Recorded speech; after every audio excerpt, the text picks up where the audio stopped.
Alright, this template is a request, and it's modeled after the old Roland drum machines of the 80s and 90s.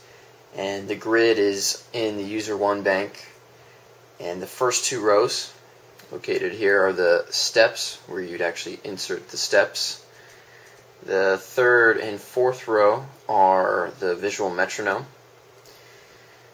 Fifth and sixth are more or less the triggering the recording. So when you want to capture the step, you just punch in this. It does an instant record.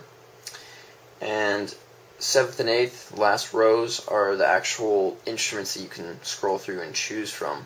And again, this is made by request, so this is how they wanted it laid out. I kind of had to do a little bit of alternate tweaking here and there. Couldn't do exactly what they wanted 100%, but I think I got it pretty close. So this is actually the play button. This is just kind of start the metronome off there. Bottom button here will stop it.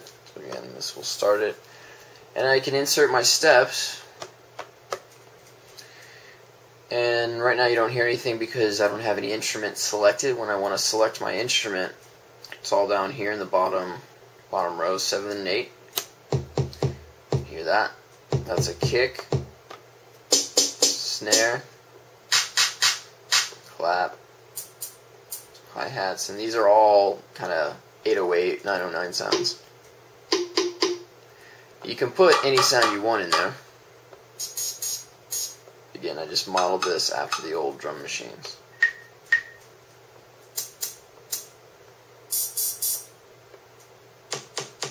So you can hear just some percussion, some hits, claps, some little vocal, this and that. Now when I want to record, let's say I get a kick going here, and I want to create a loop. This would be located in the 5th and 6th rows. I just punch in. And I laid it out actually on the Ableton template, so these buttons correspond with each other. Top row, bottom row. Alright? And everything's labeled and color coordinated. So let's say, okay, I'm ready. I got the step I want. I want to punch in. Just gonna punch in. This will record any different movements I put in there. And then when I'm done recording, I can just punch out. Take out the step. You can hear it's recording all in real time. Now let's say I want to get a snare going. Punch in the steps and select the instrument.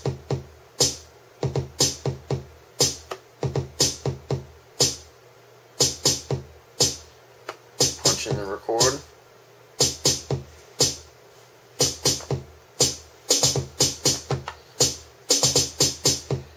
And then when I'm done recording, I can punch out.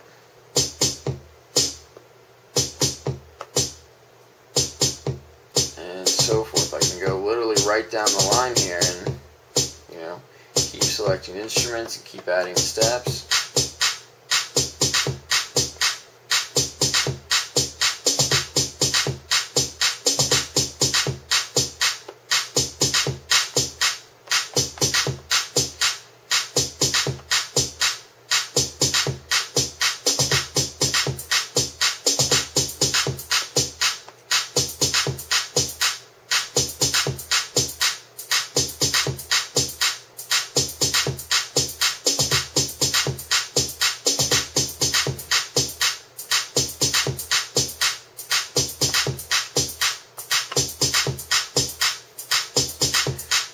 Now obviously you could just keep going down the whole line here and just creating layers and layers of sound. Now with this, you can drag and drop any other instrument in there. Now let's say I wanted to, clear these steps out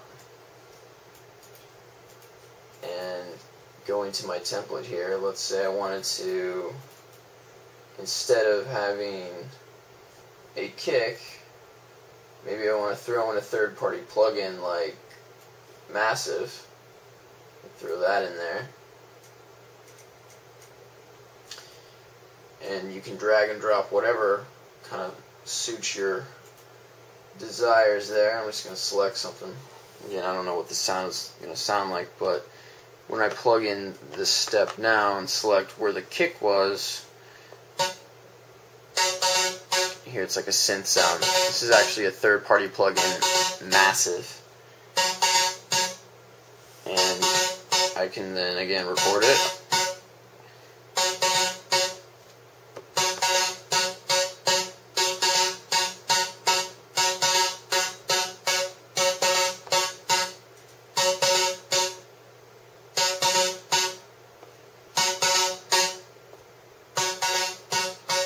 Take it out. Go back in, set a snare here.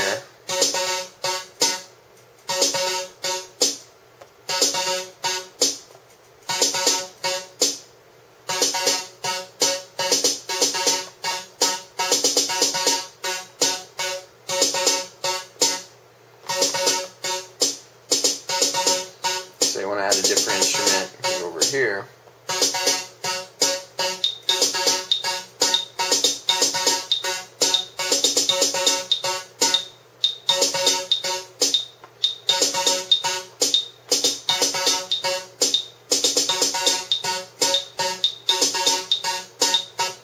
So you can see anything will work. You don't have to be restricted to the sounds that are in the drum machine that I put in there. You can drag and drop anything you'd like. Third-party plugins, Ableton instruments, operators, simpler, impulse, anything applies for it. And again, this goes right down the line here. So you're able to record all 16 instruments that you have. Now user 2 bank, I left blank, but what I do with my personal templates is add effects, add different pitch stuff, delays. You can instant reverse, do a couple different little tricks here and there, but I just kept this really simple for production tool wise, just in the studio, trying to make some beats or some melodies. You can add melodic changes with the MIDI effect, the pitch, put those on your instruments, and create some cool leads and bass lines. But again, for this video, I just kept it really simple with just the user 1 bank and more or less just the cut and dry drum machine. So I hope you like it.